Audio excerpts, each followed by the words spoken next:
The bathroom door creaked open, and my heart stopped.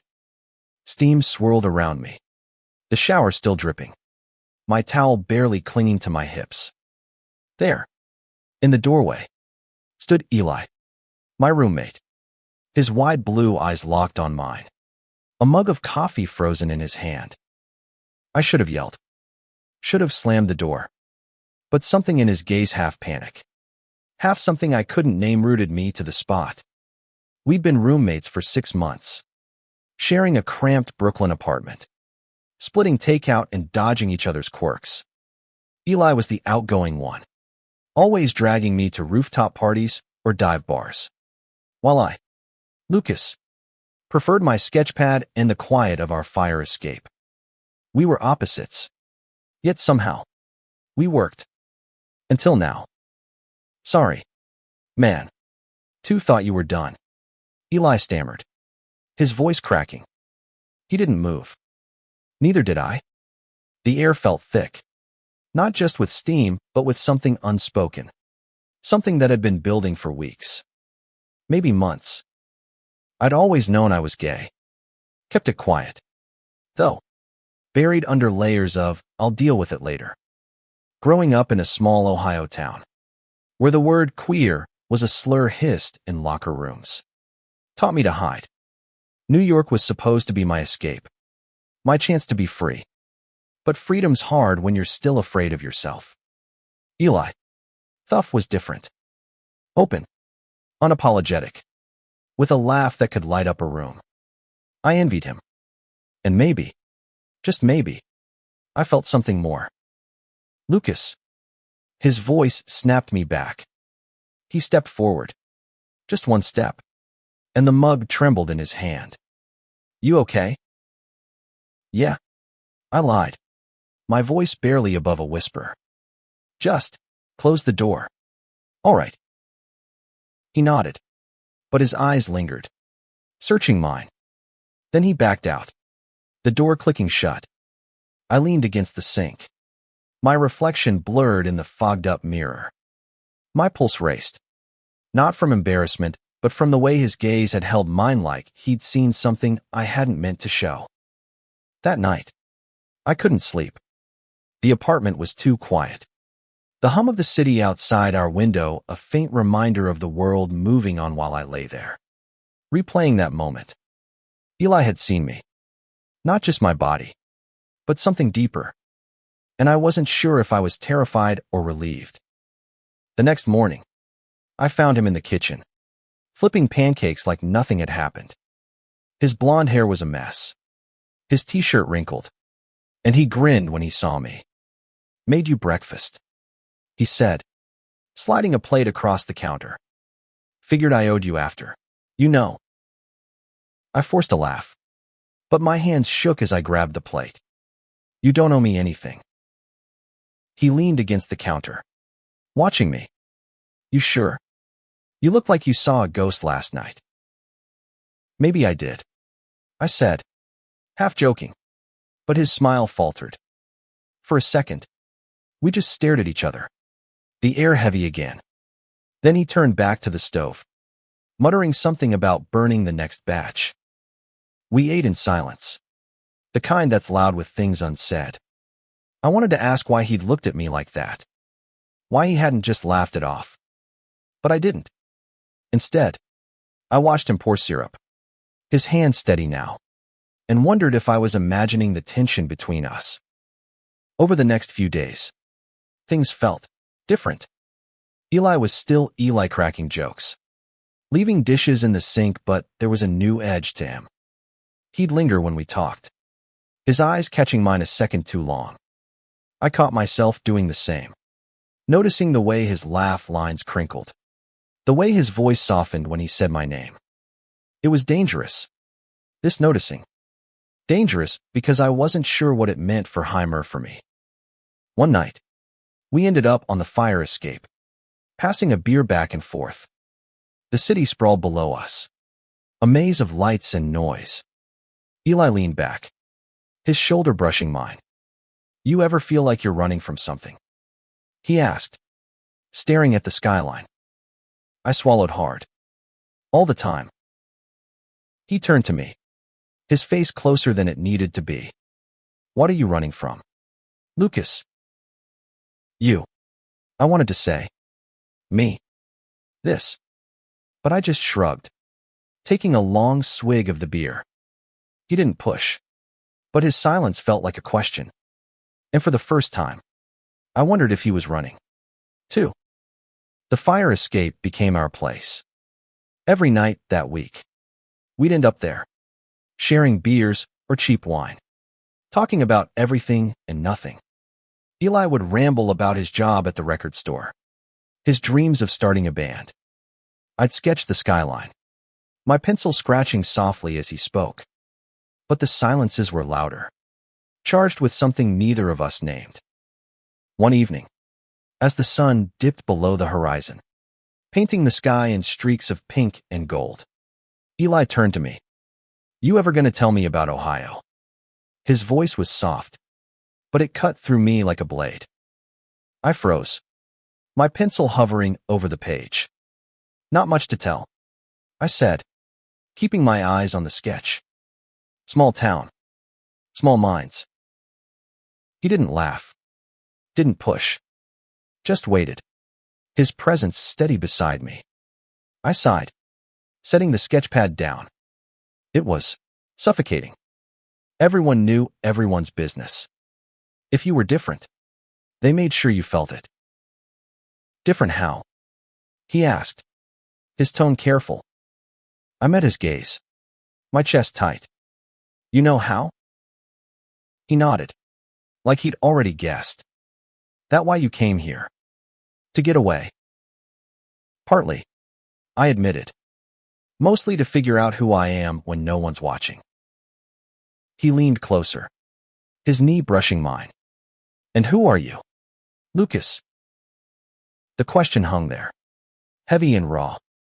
I wanted to tell him everything about the nights I'd spent staring at the ceiling, wondering if I'd ever be brave enough to live openly. About the crush I'd had on a boy in high school who never knew. About how being near him made me feel alive and terrified all at once. But the words stuck in my throat. Instead, I handed him my sketchpad. This is me, I said, my voice barely steady. He flipped through the page's drawings of the city, of strangers on the subway, of him. His eyes widened at the last one. A sketch of him laughing on the fire escape, his head tilted back, his throat exposed. Damn. Lucas, he whispered. You see a lot. So do you? I said, before I could stop myself. His gaze snapped to mine, and for a moment, the world stopped. The city noise faded. The air stilled. Then he leaned in, just a fraction, and my breath caught. Was he? No. He pulled back, clearing his throat. We should head in, he said, standing abruptly. Getting cold. I nodded, my heart pounding, and followed him inside. But the moment lingered, a spark that refused to die. The next day, Eli was different. Distant. He left for work early. Didn't text me his usual dumb memes.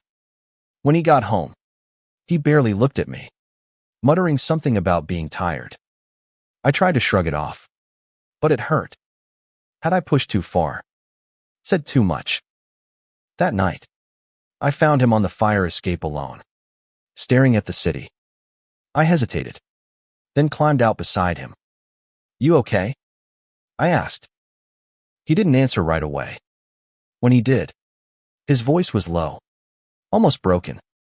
I don't know. Lucas, I don't know what I'm doing. About what? I pressed, my stomach twisting. He turned to me, his eyes raw. You. This. Us. My heart slammed against my ribs. Us. He ran a hand through his hair. Frustrated. I'm not. I've never.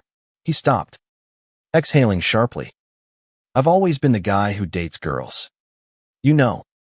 The one who's got it all figured out. But then you show up. And fuck. I'm a mess. I stared at him, my mind racing. Was he saying what I thought he was?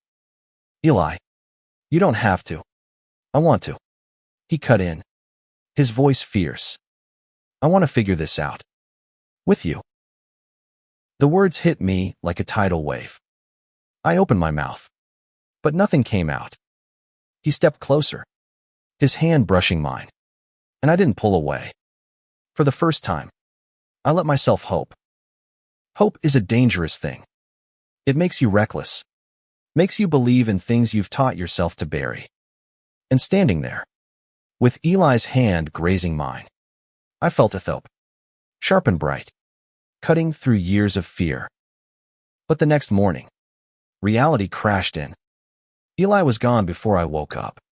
His side of the apartment eerily quiet.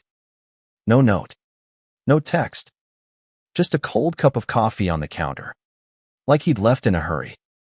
I tried to tell myself it was nothing at work. He was busy, but the silence gnawed at me. By evening, I was a wreck. I paced the apartment, my sketchpad untouched, my mind replaying his words. I want to figure this out. With you. Had he meant it? Or was it just a moment? A fleeting impulse he regretted. When he finally walked through the door, his face was pale, his eyes avoiding mine. Hey, I said, my voice too casual, too forced. Hey, he muttered, dropping his bag by the couch.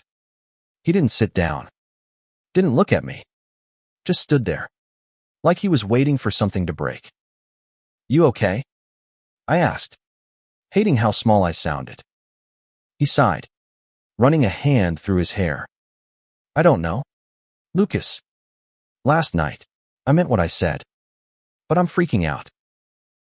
My stomach dropped. About what? About this. He gestured between us, his voice tight. About what it means. I've never felt like this about a guy. It's messing with my head. I swallowed hard, my throat dry. You don't have to have it all figured out, Eli.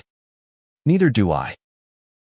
He looked at me then, really looked at me, and the rawness in his eyes made my chest ache. What if I screw this up? He whispered. What if I hurt you? You won't, I said, stepping closer. Not if we're honest. He laughed, a bitter sound. Honest. I don't even know what I am anymore. I reached for his hand, tentative, half expecting him to pull away. He didn't. His fingers curled around mine, warm and unsteady. Then we figure it out together, I said.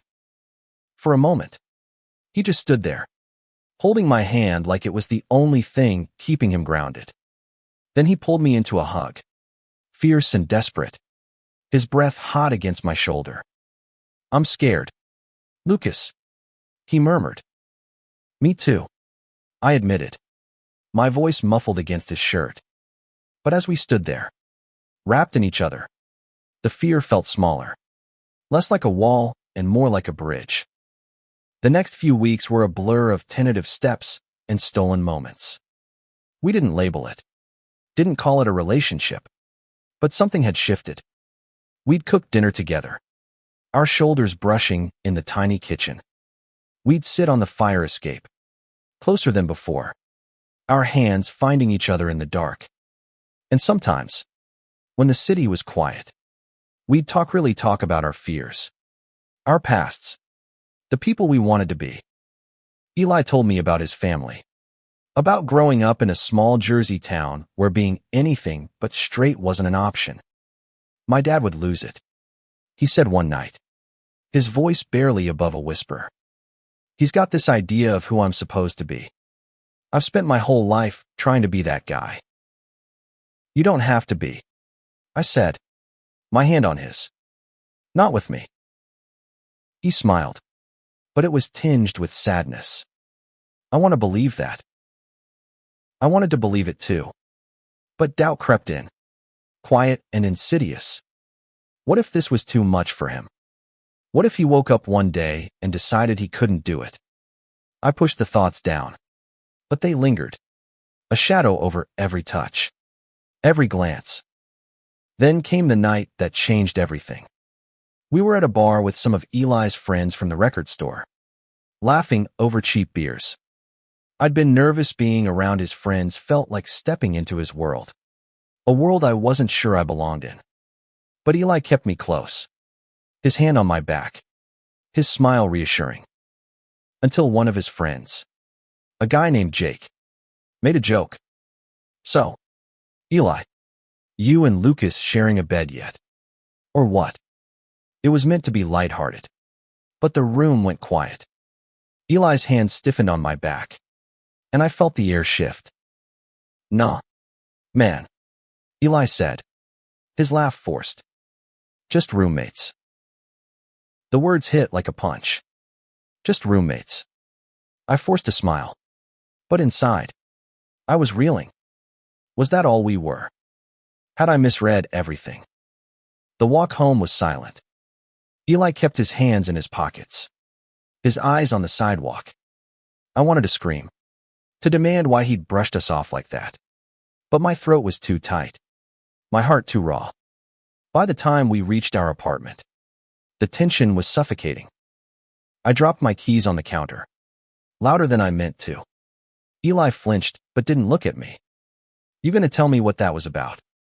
I finally asked, my voice sharp.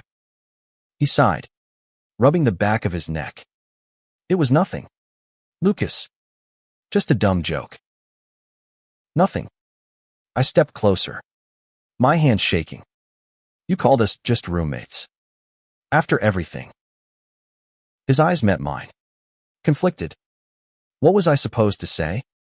"Yeah, we're figuring out if we're in love." In front of everyone. I froze. The word love hanging between us like a live wire. "Is that what this is?" I asked, quieter now, because I don't know anymore. He looked away, his jaw tight. "I don't either." The admission cut deeper than I expected. I turned away, grabbing my sketchpad, needing something to ground me. "I need air," I muttered, heading for the fire escape. "Lucas." "Wait," he started. But I was already out the window. The cool night air hitting my face like a slap. I sat there, sketching furiously, the city lights blurring through unshed tears. I'd let myself hope, let myself believe we could be something real. And now, I wasn't sure. Eli joined me after a while, his steps hesitant. "I'm sorry," he said, sitting beside me. I panicked. Jake's an idiot. But I didn't know how to handle it. "You could have said something," I said, not looking at him. "Anything but just roommates." "I know." He reached for my hand, but I pulled away. He sighed. "I'm not ashamed of you, Lucas. I'm not ready for everyone to know. Not yet." I turned to him, my chest aching. "And what about me? Do I get a say in this?"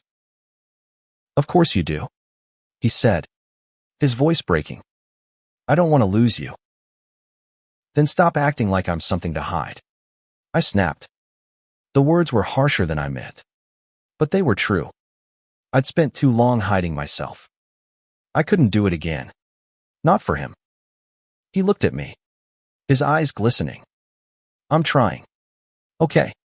This is new for me. I've never loved someone like this."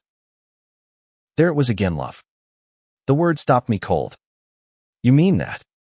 I asked, my voice barely a whisper. He nodded, reaching for my hand again. This time, I let him take it. "I'm scared," he said, "but I mean it." We sat there, hands clasped, the city humming below us. It wasn't a fix. Not yet. But it was a start. The next few weeks were a tightrope. We were careful, tender, like we were learning each other all over again. Eli started opening up more, telling me about the fear that gripped him every time he thought about coming out. I told him about Ohio, about the boy I'd loved in secret, about the weight of carrying that alone. We were honest, raw, and it made us stronger. But the world outside our apartment wasn't so kind. Eli's friends started to notice the way we looked at each other, the way we stood a little too close. Whispers followed, glances that lingered too long. And then there was his family. He hadn't told them, but I could see the dread in his eyes every time his phone rang with his dad's name. One night, we were curled up on the couch, watching some terrible sci-fi movie, when his phone buzzed. He glanced at it, his face paling. "It's my sister," he said, his voice tight. "She's coming to visit. Next week." I sat up, my heart sinking. "Does she know about us?" He shook his head. "No, and I don't know how to tell her." I reached for his hand, squeezing it. "You don't have to do it alone." He looked at me, his eyes searching. "You do that? For me?" "For us," I said, and for the first time, I believed it. Eli's sister, Mia, arrived on a rainy Saturday, her laughter filling the apartment like sunlight. She was a whirlwind 24, sharp-witted, with Eli's blue eyes and a knack for asking questions that cut too close. "So, Lucas," she said, tossing her bag on the couch, "you keeping my brother out of trouble?"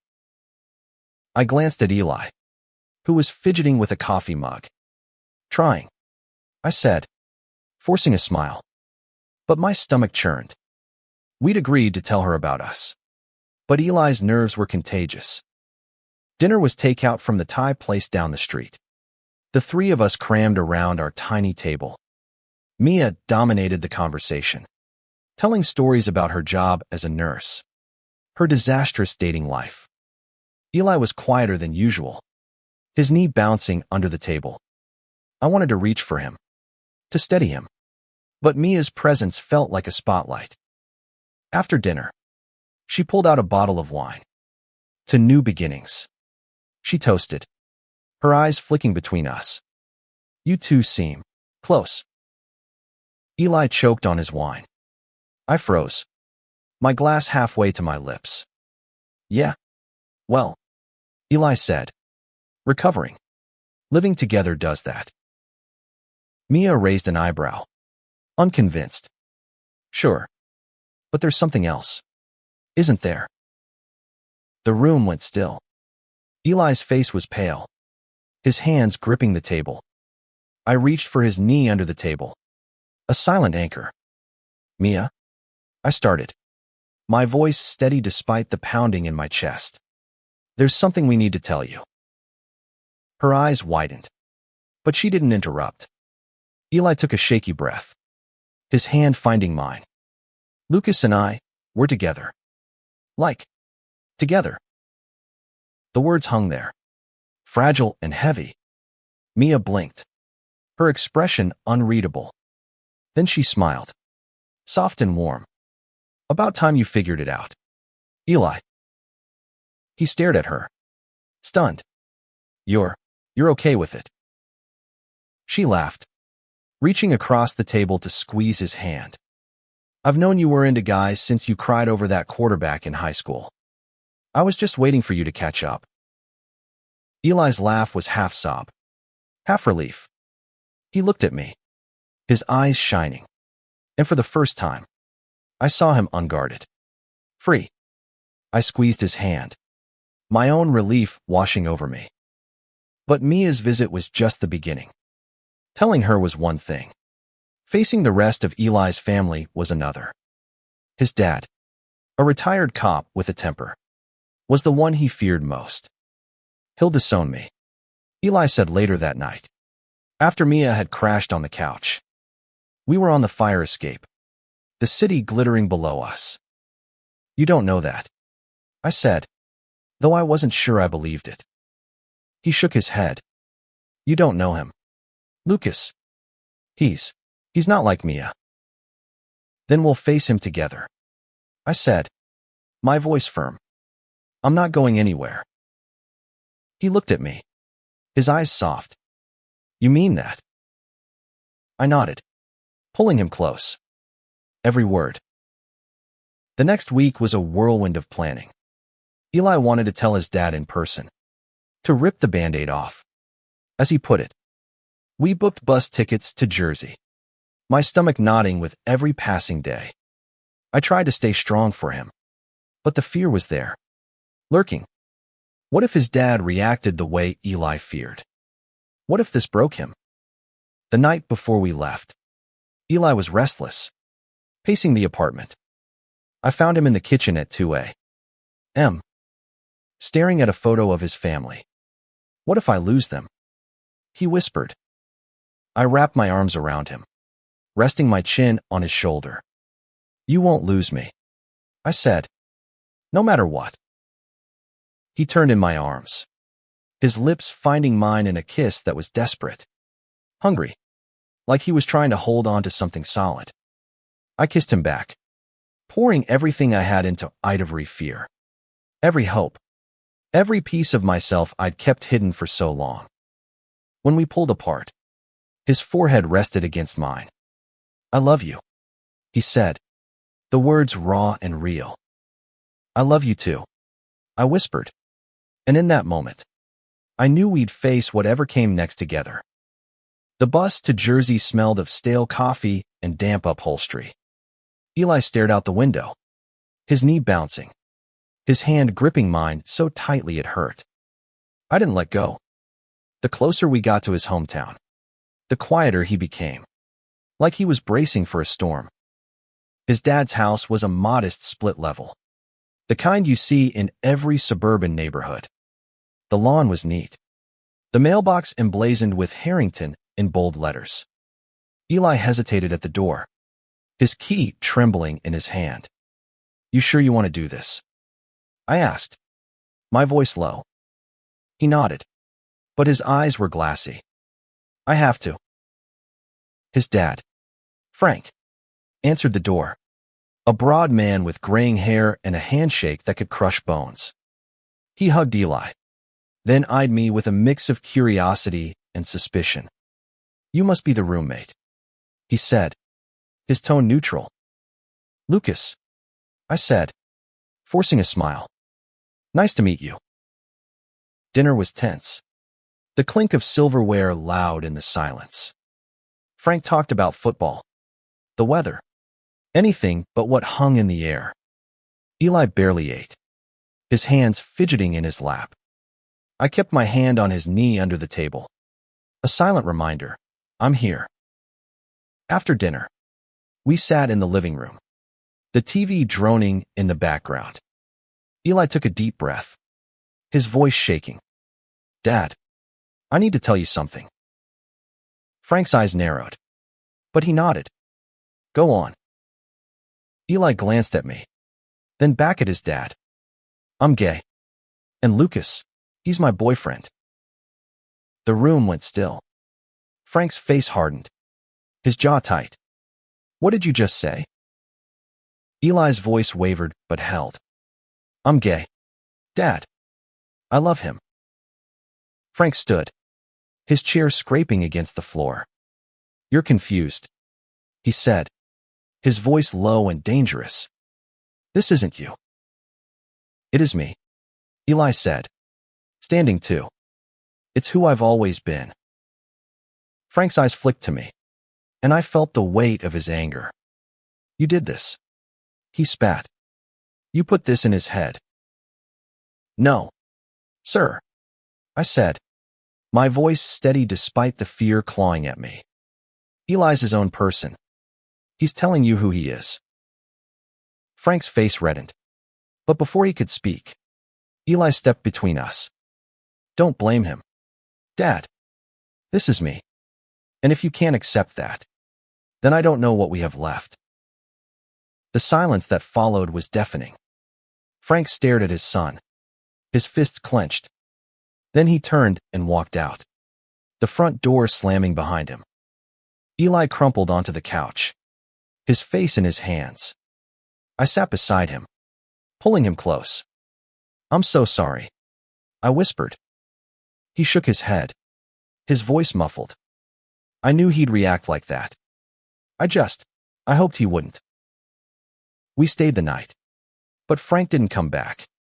The next morning, we caught the bus back to Brooklyn, the weight of the night heavy between us. Eli was quiet, his eyes red, but he held my hand the whole way.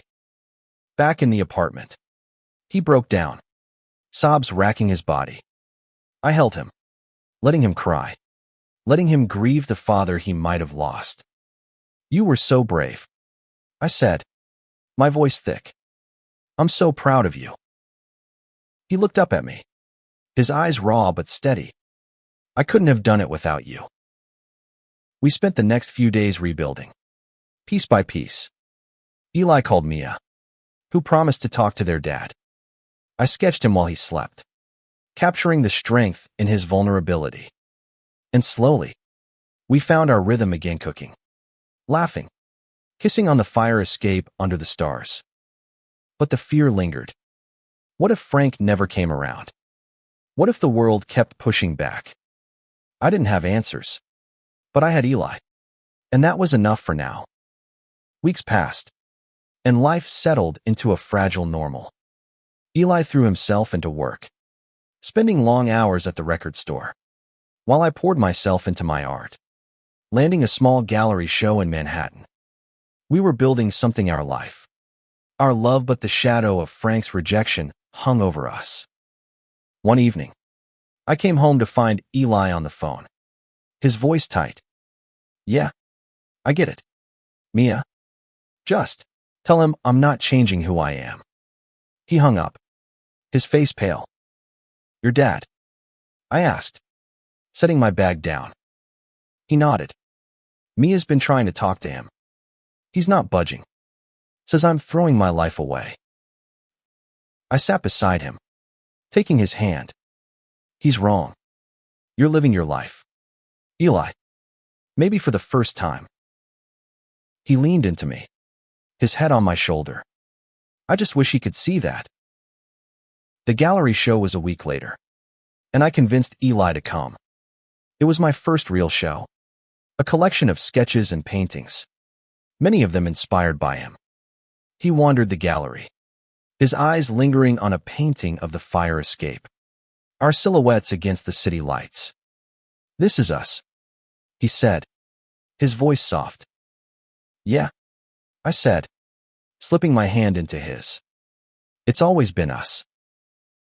He kissed me then, right there in the gallery, in front of strangers and friends. It was brief, but it felt like a declaration, a promise. For the first time, I didn't care who saw. But the high didn't last.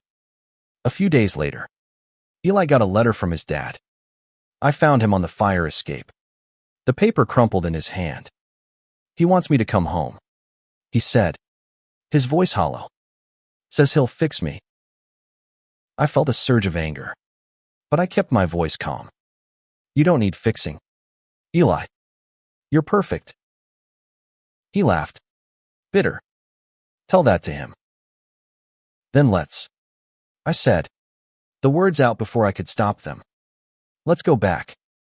Show him who you are. Eli looked at me, his eyes wide. You serious? Dead serious, I said. He doesn't get to define you. We do. It took a day to convince him, but we booked the bus tickets again. This time, Eli was different, resolute, like he'd made up his mind. When we arrived at Frank's house, the air was thick with tension. Frank let us in, his face unreadable. I'm not here to fight, Eli said, his voice steady. I'm here to tell you I'm happy. With Lucas. With who I am. You can be part of my life, but only if you accept me. Frank stared at him, his expression hard. You're my son, he said finally. But this, it's not right. Eli didn't flinch. It's right for me. And if you can't see that, then I'm done trying. We left, the door closing softly behind us. Eli's shoulders were straight, his hand steady in mine. I'm okay, he said, Before I could ask, I'm free.